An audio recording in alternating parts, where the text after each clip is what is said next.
believe that Old Testament stuff. I don't believe Genesis is a real story. I don't think Adam and Eve are real people. They're allegorical. I don't think there's 6 days of creation. They say, these are Christian people, and I don't question their salvation. I just say, what about the New Testament? What about what the New Testament says about creation? What did Jesus say about Genesis? Okay, so it's this is the confirmation of what we're talking about the New Testament.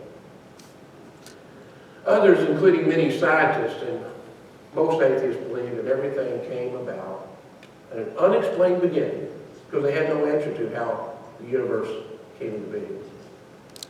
Beginning of all matter and energy out of nothing, and it all happened by natural processes, and life began by undetermined processes. That's the reason I write it that way is because they don't know about the origin of life. They have all kinds of ideas, and there's a whole group of scientists working on the origin of life. They're called origin of life scientists. And they come up with all kinds of ideas of primordial ooze and all that stuff. There are so many scientific problems with their concepts. And they cannot, and most of them will finally admit, I do have no idea how life began. It's under control of unexplained natural laws and forces, and that's something we'll get into later on too. All the laws that we live by scientifically, thermodynamics and gravity, and the values that those forces have, gravity, electromagnetic force, the strong nuclear force, the weak nuclear force, those are all, and that's where the fine-tuning universe comes in. These things, if they were just a little bit different, we would not exist. Not only would we not exist, our Earth would not exist, the sun would not exist, and the universe would be just a bunch of hydrogen atoms floating around. And you think that that's some crazy Christian creationism thing? No, it's not. Atheists, astrophysicists believe it. And I'll show you some quotes when we get into that.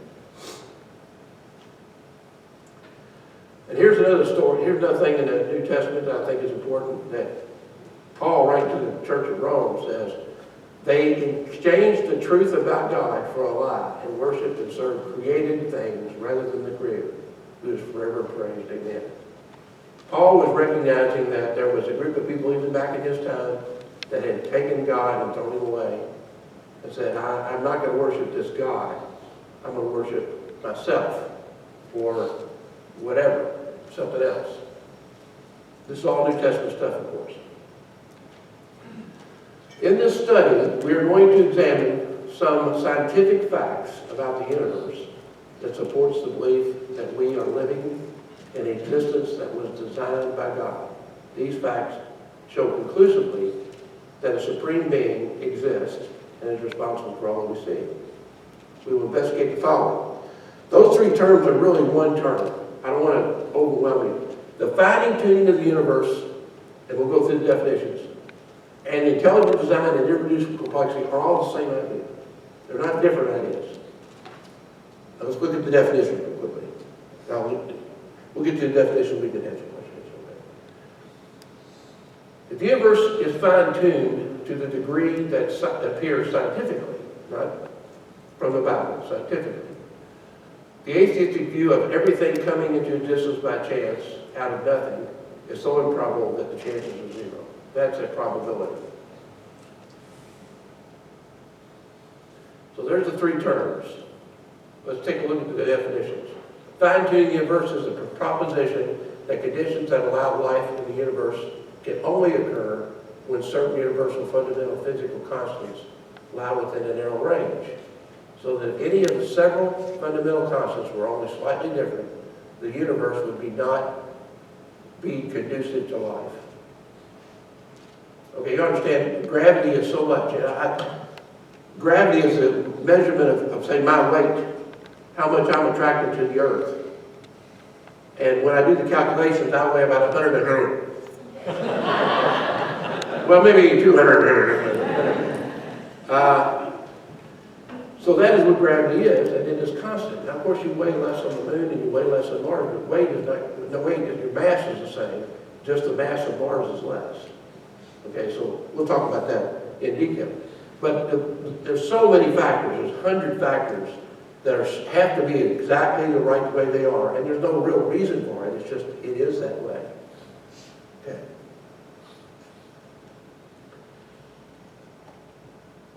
Okay. Now, irreducible complexity is very simple. All it means is there are things that are in nature that could not have come about by small, incremental, small changes over billions of years. And those are two pictures there. One is a bacteria flagellum, how it's designed. It's like a motor. Anybody ever dealt with motors? Like industrial motors or anything like that? You know, most motors go like 1,750 RPMs. That bacteria motor goes 100,000 RPMs. And that is so small you can't see it unless you have a microscope.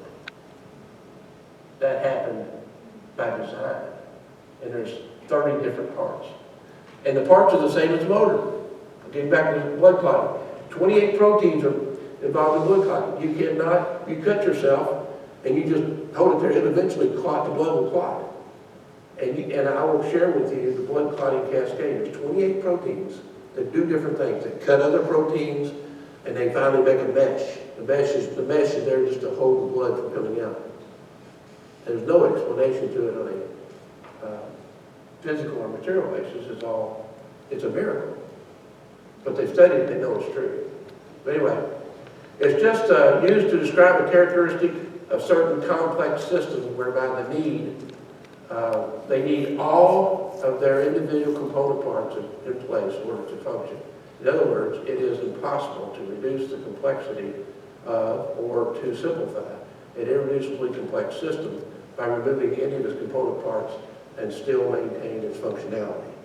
This is the last slide we'll have. This is an example of something that's irreducibly complex. Now, I know this is a mechanical thing, it's a mousetrap. But it's used to illustrate what irreducible complexity is.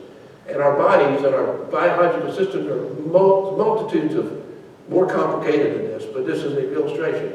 It has a base, a latch, a hammer, a spring, and a bait holder. If you pull any one of those 5 things out of that, it will work. You got to have all 5 of them.